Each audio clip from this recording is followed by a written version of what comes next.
Good morning. It is Monday, April 13th. Woohoo! Here we are. We are into week 3.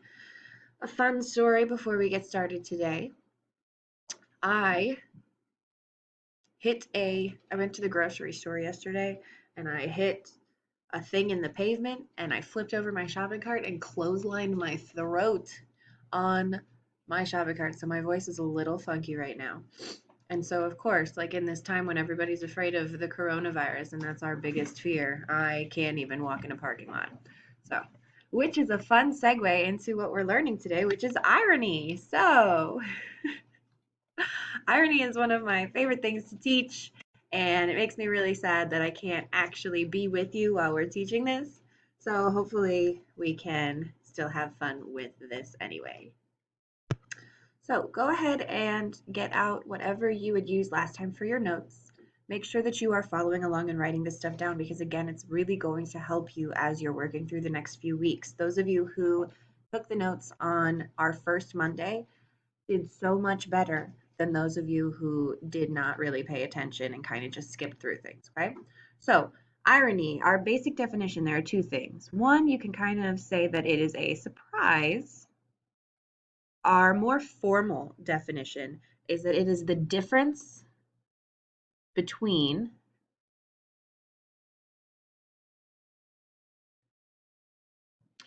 what you expect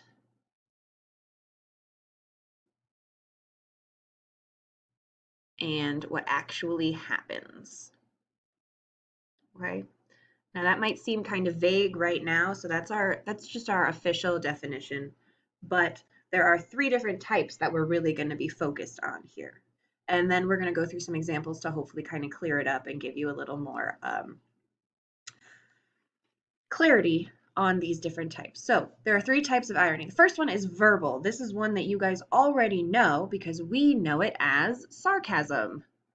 Okay, so verbal irony is sarcasm, right? Because you are saying one thing and meaning another.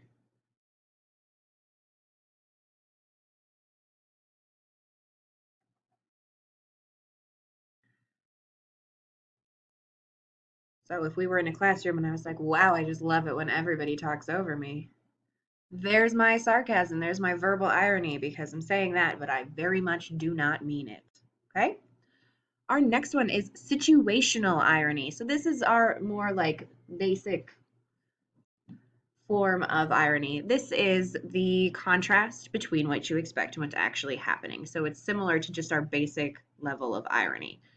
Okay? So contrast between what you expect and what actually happens. And we're going to go over a bunch of examples so that you can kind of understand these, and we're going to talk about the differences between all of them.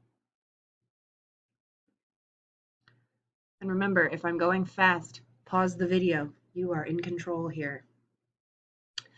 And our third one is one we're really going to focus on because it ties into suspense. So if you remember before I was gone, we talked about suspense and we talked about all those things. We watched those episodes of that Creeped Out, I think it was, or Goosebumps. I can't remember which we watched. So dramatic irony is what helps to build suspense. So dramatic irony is when the audience knows something that the character does not. Okay?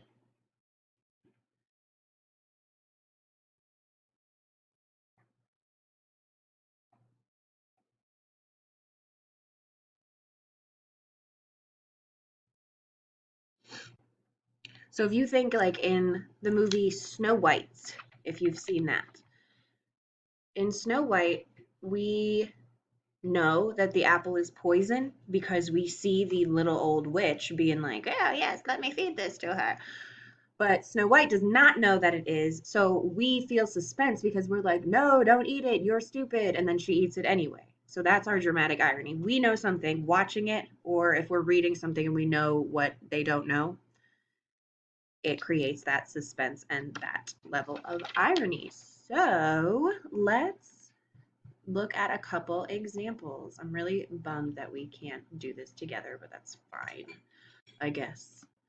Okay, so George breaks a date with his girlfriend so he can go to a ball game with the guys. At the concession stand, he runs into his girlfriend with another guy. So he breaks this date so that he can go. And then he shows up and there she is with another dude. Okay, so this is an example of situational irony because the situation is not what you expect. He did not expect to see her, and then suddenly there she is. He thinks he's blowing her off, but really she's out there with some other dude. Okay, number two, we have this picture. It's a 24-hour fitness center, but there's an escalator going up to the doors. Okay, so this is another example of situational irony because if you're going there to get fit, why wouldn't you just walk up the stairs? Look at all these people taking the escalator, taking the easy way out. So it's that contrast between what you expect and what's actually happening. You would expect that people going to this fitness center are going to be going up the stairs and you would promote that fitness, but instead here we have an escalator. Okay, you are watching a horror movie. You know that the bad guy is waiting for the main character in the closet, but the character doesn't know and unknowingly opens the closet door. So, which type of irony is this? It is dramatic. Good. So, we know something that they do not know. We know, and we're like, oh my God, don't go in there. No, it's terrible. But they don't know that. And they're like, well, I'm just going to look in here. Okay. As you walk outside into the pouring rain, your friend sarcastically comments, what lovely weather we're having today. This is which type? Good. It is verbal irony. They're being sarcastic. It tells you right in this text, oh, she sarcastically comments. But also you would know because if you're going out into the pouring rain, it's very rare that somebody would be like, wow, it's really beautiful. They're clearly being sarcastic. They're clearly being ironic. This is one of my favorite ones. Okay, so we have a man who is holding up a sign and it says, get a brain. And he tried really hard to write, get a brain, morons. But instead he wrote, get a brain, morans. This is another example of situational irony because he expects that he's like, ha ha ha, you guys are stupid, you guys are the morons. But he can't even spell the word moron correctly. What a terrible time for him. So we have situational irony because he just can't quite get it together, trying to call us stupid, but clearly it's not us.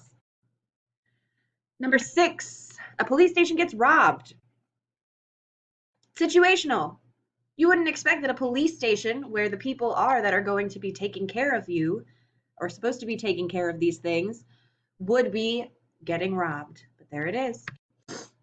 This is another good one. So we have our top one here. It's a billboard that says childhood obesity. Don't take it lightly. And then at the bottom, we have this wonderful McDonald's ad of her with 2 bags of food from the dollar menu saying, this is my kind of shopping spree. Do we know which type this is? It's not verbal, right? Nobody's talking. It's not dramatic because we don't know something that they don't know. So it is situational. The situation that they have placed these 2 billboards right together like this is ironic. Okay? You don't expect that. When watching a talk show, so think you're watching Oprah, you're watching Ellen, the audience knows why a person has been brought on the show. However, the person in the chair does not know that they are going to be reunited with a long lost friend. So the audience knows, like, oh, this is about to be a moment. And the person is just like, oh, here I am, just hanging out. So this is an example of dramatic irony. Good. Very nice. All right. I'm not going to do these videos because I feel like it's not going to work out very well to watch them through my screen while you're watching something else. It just seems like it's a bit weird. If you need more examples, send me an email and I will send you more examples. So today we were talking about irony. We're going to keep using irony and then we're going to kind of examine how it weaves into suspense and how it helps to create that feeling of like, ooh, what's happening? Today you have a short independent practice. Remember, if you are somebody doing everything on your phone and you'd rather just write out the answers to your independent practice and email them to me or remind text them to me, that's totally fine. You do not have to submit it on Google Classroom if the independent practice part is what's hard for you to fill in. I do need you to make sure that you fill in the Google form exit slip on Google Classroom though, because I put those as a quiz so that it can grade it immediately for you and give you that feedback. Okay. So again, after taking these notes, you are going to do the independent practice and then you are going to do the exit slip. If you need anything, text me, call me. If you turned in things over the weekend, I will be checking those and returning them today. So you can expect some feedback then. All right. Have a great day. Have a great week.